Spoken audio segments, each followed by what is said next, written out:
Morning students, welcome to the new session. So without wasting any time, I'm just coming directly on the topic and I'm just going to explain the first chapter, that is crop production and management in your science syllabus. So first of all, I would like to give you some introduction. India is an agriculture oriented nation. The main occupation of the native people is agriculture. More than 60% of Indian population is engaged in cultivation. In addition, India is a vast populated country. In order to provide food for the large population, regular production, proper management and distribution of food is necessary. Till 10,000 BC, people were nomadic. They were wandering in groups and didn't know about agriculture. But as they grew civilized, they understood the need of cultivation and started growing crops. What is crop? So sometime 1 mark question is asked in such a way that what crop is. So crop, I'm just speaking the definition of crop very slowly. When plants of the same kind are grown and cultivated at one place on a large scale is called crop. When plants of the same kind are grown and cultivated at one place on a large scale is called crop. Now, India is a vast country. The climate conditions like temperature, humidity and rainfall vary from place to place and region to region. As we know, in North India, we feel decline in temperature suddenly in the month of from October onwards. October, November, December and January, or maybe sometime February 15th till we experience the decline in temperature, and that affects the cultivation also. But in South India, such kind of experience we do not have, because the temperature remains moderate throughout the year. But in case of, if we analyze the East India region, so heavy rainfall takes place. But in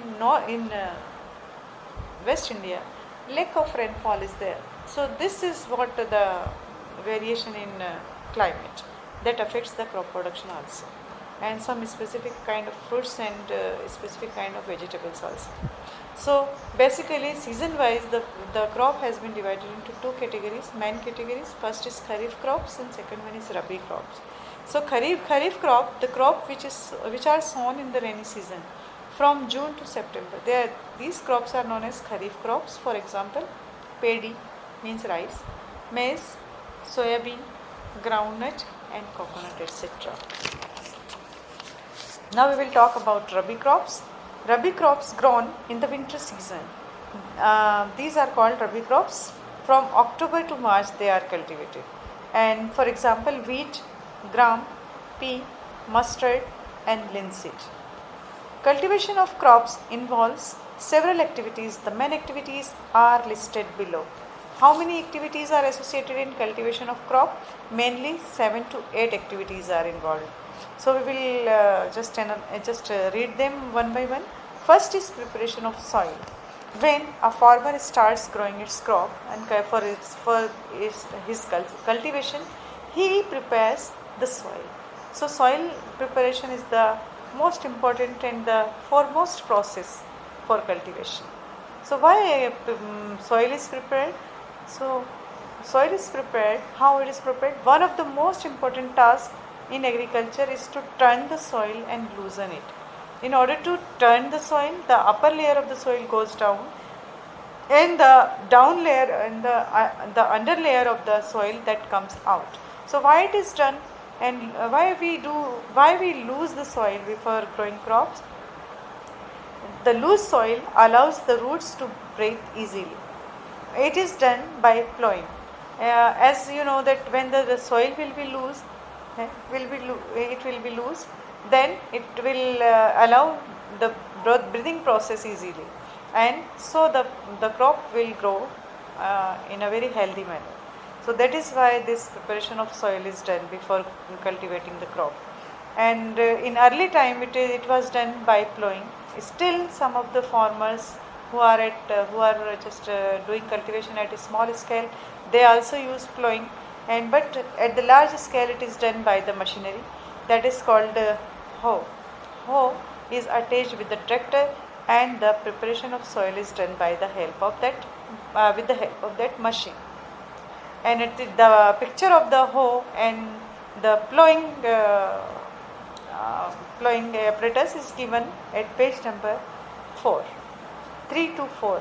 So 3 and 4 pages, if you analyze in your book, so you will find what is plowing apparatus of the olden times and what is the new machine which has been invented recently.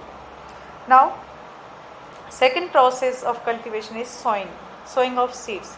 So sowing is the most important part of the crop, that is the second step, and good quality seeds are being chosen by the farmers. So how do they choose the healthy and fresh seeds? By their own experience, they just put these some of the seeds into the water, and the seeds which are healthy and able to grow the crop, they remain down in the bottom, and but the damaged seeds, they flow and come up to the surface of the water. So this is the better criteria to judge. But except this, some sort of laboratories are being installed in the rural areas or maybe in the district or town. So the farmers, they can go there, they can get the seeds at a very nominal rate, because government has provided them all such kind of facilities. So now we come to the third step, that is seed drill.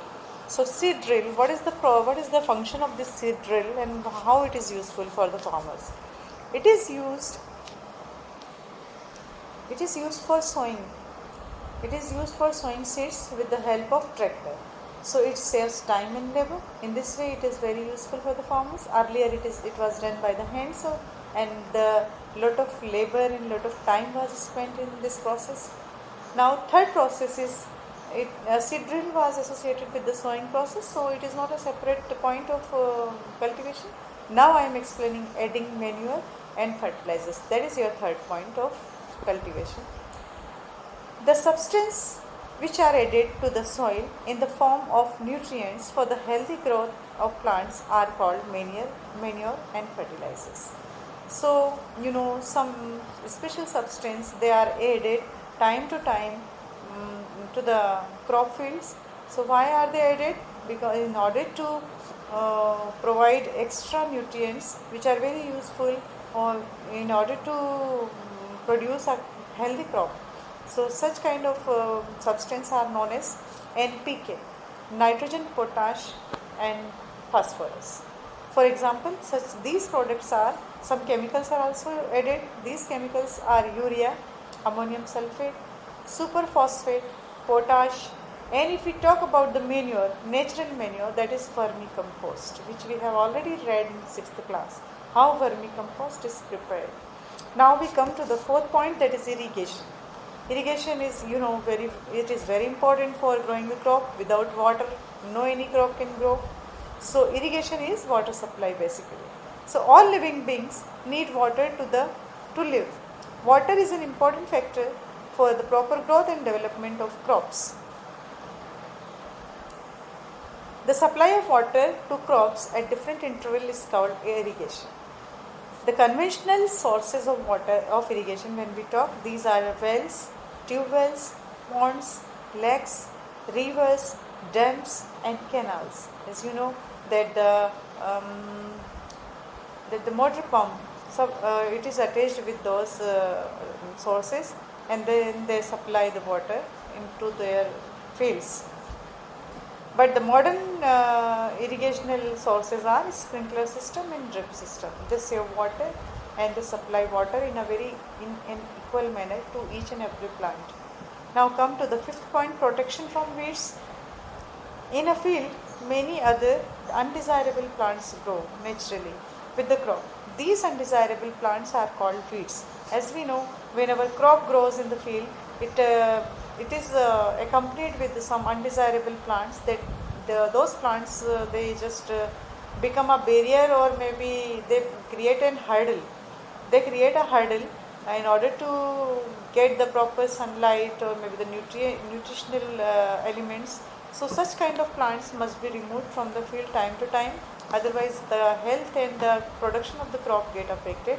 So such kind of plants which are undesirable, known as weeds, and the removal of weeds is called weeding. So how does the weed removal, how does the weed removal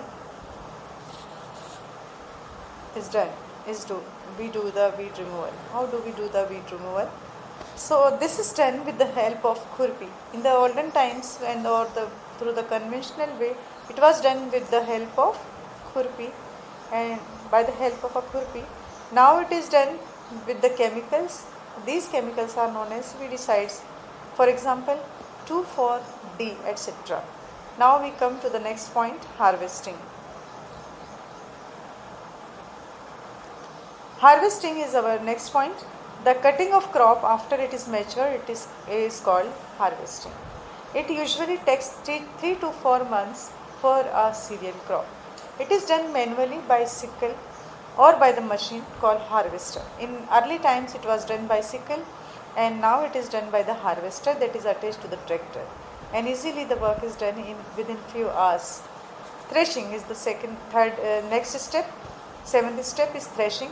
So why threshing is done? In the harvested crop, the grain seeds need to be separated from the chaff. Okay, you have seen when the crop is cut, but it is covered with some capsule-like covering. So that capsule-like covering is unwanted. That is not involved in our food.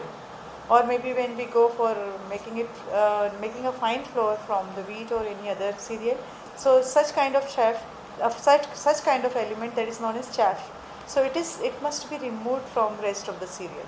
So this process is called threshing. It is done by the help of thresher, and this is carried out with the help of a machine called combine. Nowadays, thresher was used in the Middle Age, but now the most ultra modern equipment that the farmers have to separate the chaff from the cereal is combine. It works as a harvester and thresher also. And in the olden times, winnowing was done to separate chaff from the cereals. Storage is also very important, and if we have to keep the grains or maybe the crop for a long time, so the storage is to be done very wisely. The storage of produce is an important task. If the crop grain are to be kept for longer time, they should be safe from moisture, insects, rats and microorganisms. Farmers store the grains in jute bags and metallic bins. Dried neem leaves and some chemical treatments are required to store and protect the grain. So farmers usually they adopt two kind of ways. First is the natural way by the help of neem leaves or maybe some natural plants they use to keep insects and moisture away, and second way is of chemical. So when chemicals are in a small cotton bags, they are kept between the grains in order to protect them from microorganism, moisture and other insects and attack of the fungi and microorganisms. Animal husbandry, when we talk, all 8 steps I have been described. Now I am coming to the another point of animal husbandry which has been described in your chapter. So what animal husbandry is? As we know that crop production is done for meeting the demand of food and supply and other products which are very essential and that we get from the plants. And animal husbandry, as the crop production, it is also done, but it is done by rearing the animals, because we know food is also obtained from animals for which they are reared. This is called animal husbandry. When we get the benefit of food or maybe other sources like skin and other things, then we have to rear the animals. That is known as the animal husbandry.